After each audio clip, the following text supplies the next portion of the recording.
راپۆرتێکی نوێی کەناڵی فارسی زمانی ئێران ئینتەرنەشناڵ دووبارە سەرنجی خستووەتە سەر یەکێک لە کێشە درێژخایەنەکانی ناو کۆماری ئیسلامی، پەیوەندی نێوان دەوڵەت و ناوەندەکانی تری دەسەڵات.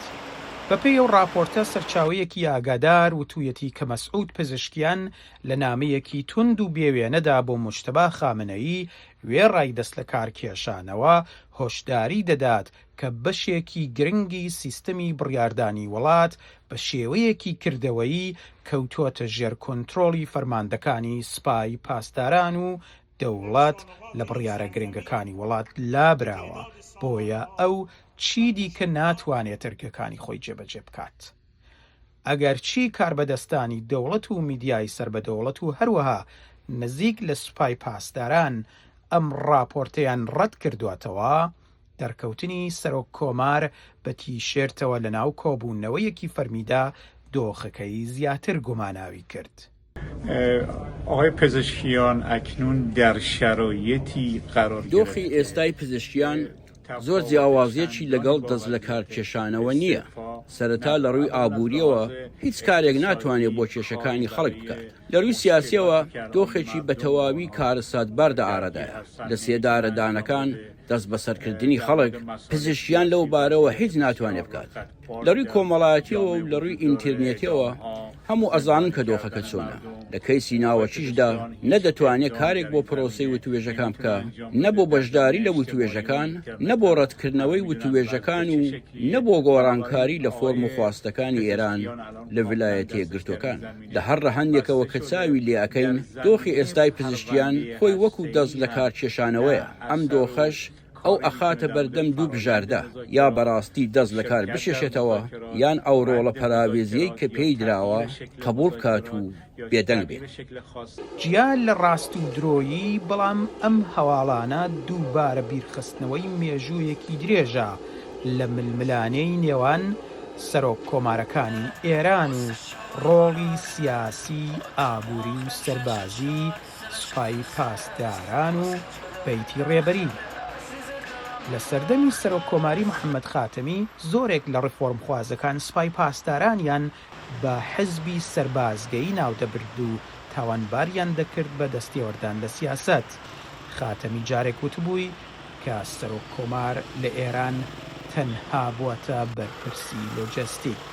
سەرۆکۆماری پێشوو حەسەن ڕوحانی هەروەها بە ئاشکرا ڕەخنەی لە بەرفراوانبوونی ڕۆڵی سوپای پاسداران گرتووە و هۆشداری داوە لە دەوڵەتێک کە چەکی هەیە و لە هەمان کاتدا لە سیاست، ئابووری، میدیا و کاروباری ئاسایشی تێوەگلاوە. وەزیری دەرەوەی پێشوو محەممەد جەواد زەریف لە تۆمارێکی دەنگی بڵاوکراوەدا لە ساڵی 2021 وتی دیپلۆماسی زۆر جار دەخرایە ژێر مەیدان. ئەمە ئاماژەیەکە بەوەی کە سوپای پاسداران بە گوێرەی ئەوان هەوڵەکانی نزیک بوونەوەی ئێران و ئەمریکای خستووەتە بەر تەگەرە. واقعیت اینه که همیشه رؤسای ڕاستیەکەی ئەوەیە کە هەموو کاتێک سەرۆک کۆمارەکان لە کۆماری ئیسلامی ئێراندا دوای ماوەیەک لەگەڵ ڕێبەرەکانیان تووشی کێشە دەبن.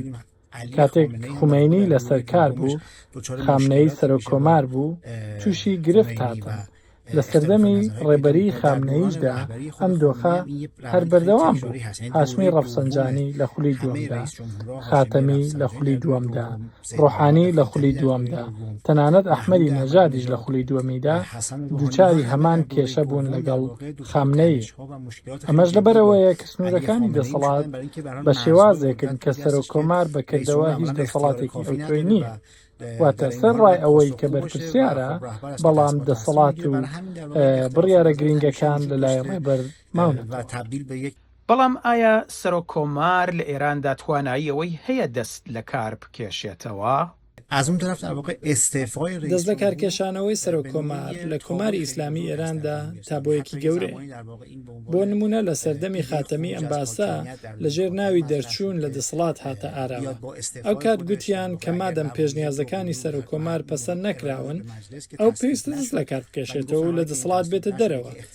ڕێفۆرمخوازەکان ئەمەیان وەک تاکتیکێک یان استراتیژێک باز دەکرد، بەڵام جێبەجێ نەبوو. ئەحمەدی نەژادیش کە 11 ڕۆژ لەسەر فرمکێشانە لە ماڵەکەی دانیشت و باسی دەست لە کارکێشانەوەی هێنا ئارەوە، بەڵام ئەویش بۆی جێبەجێ نەبوو. لەبەرەوەی لە سیستەمی کۆماری ئیسلامی ئێراندا باجی دەست لە کارکێشانەوە زۆرە و سیستەمەکە ڕێگا نادات کار بگاتە ئەو شوێنەی کە سەرۆک کۆمار دەست لە کار بچێشێتەوە و وا پێدەچێت لە پشتی پەردەوە هەڕەشەی زۆر توندیان لێ بکرێت.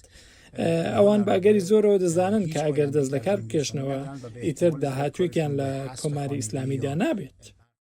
ئەو راپۆرتانەی سەبارەت بە پزیشکیان و دەست لە کارکێشانەوەی ئەو ڕاست بنیان نا ئەوانە لە چوارچێوەی مێژوویەکی گەورەتر دادێن، مێژووی ململانەی بەردەوام لە نێوان دەوڵەت و ناوەندەکانی تری دەسەڵات بە تایبەت سوپای پاسداران و بێتی ڕێبەری، بەڵام مێژوو هەروەها شتێکی دیکەش نیشان دەدات. بە گوێرەی کارناسان سەرەڕای کێشە و دەست لە کارکێشانەوە سەرۆک کۆمارەکانی ئێران ناچار بوون لە ناو سنوورەکانی ئەو سیستەمەدا بمێننەوە و ڕێگەیان پێ نەدراوە، تەنانەت ئازادیانە دەستیش لە کار کێشتەوە. ئارەش ساڵح، دەنگی ئەمریکا.